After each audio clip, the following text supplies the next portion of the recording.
everything's going, you're starting to make money. You're doing something that you think is good for humanity. And what was the first thing that you felt? Remember, all of a sudden, after years of not feeling your gut comes back into play, ironically, and you're feeling something. What was that feeling, and what was it exactly that you're like, there's something fucked here? There was a couple things happening at the same time. This is way before DOS even. Women who were close to Keith started to get sick from cancer and die. And I thought there was something in the water first. I know there was a lot of industry in that area of Albany.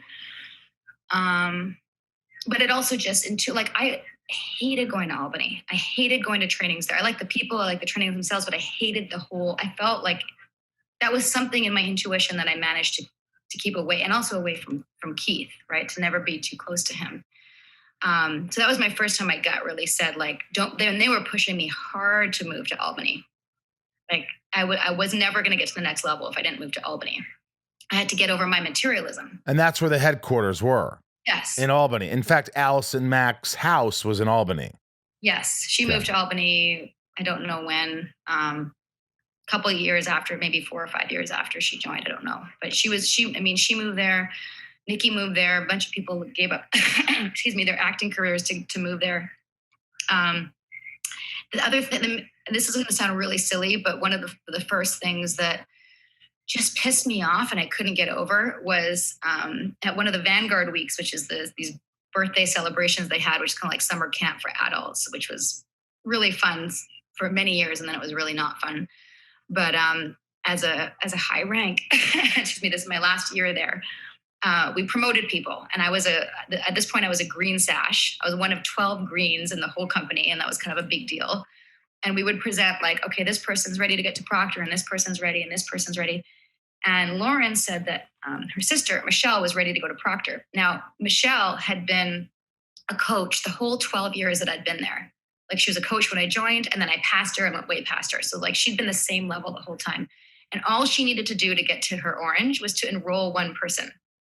That's all she needed. And I'd enrolled by this point like 100 personally, and all the people that they'd enrolled. 100 people. You've recruited at least 100. At least, yeah. And then the people that they'd enrolled, like in what's called my organization, it's like if you imagine the pyramid. Right, the pyramid. People who enrolled people.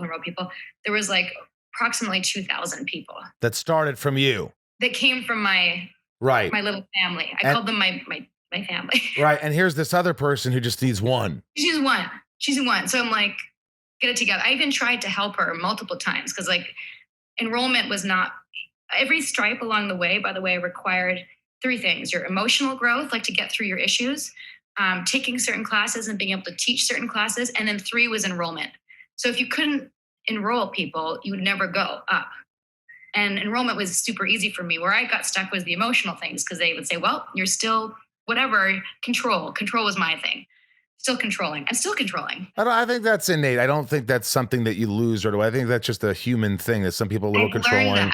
I've learned to accept work that. on it. I could be controlling. I could be like, yeah, what do? You just kind of like, all right, I'm aware of that.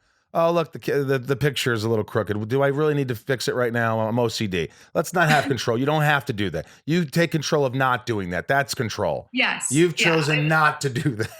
I've learned a lot. Why are my engineers going, what the fuck are you talking about, son? Are you a control freak, Michael? No, I mean, I don't think I'm a control freak, but I certainly, I'm set in my ways a little bit. Yeah, and I think that's fine. That's like ultimately what I came to, like post Nxivm, is like, I'm fine the way I am. I don't need to like take all these courses and spend a lot of money and needle around in there and just like accept who I am. Right. I like things a certain way. But so what else? So that was part of the gut thing that you were feeling, okay, that's not right. You don't like going to Albany. I didn't finish that story. Anyway, Lauren says to me, Michelle finally has her enrollment to get to Proctor. And I said, great, we can enroll at Proctor. It's a big, promote her to Proctor. And she said, well, she doesn't have the application. People had to sign an application to go to a program, getting the app. And she said, didn't have the app yet, but we're going to promote her anyway. I'm like, what? The app was the solid thing that needed. I know this sounds so stupid, but to answer your question, I was like, why are we promoting her if she doesn't have the app? After 12 years, she doesn't have the app, then you can't promote somebody on a verbal. Yeah, I'm taking a 5-day. You need the paper to prove it. That was always the thing that was needed for my entire time there. And Lauren said, well, Keith said we can promote her. And I said, Keith said we can promote her? What the fuck? Like you can't promote somebody unless they have the app. And I got I got upset. And I said, well, and they said to me, Sarah, Keith decides who gets promoted. There's a lot of people here getting promoted who aren't ready. Like we promoted you to green and you weren't totally ready. And I was like, what?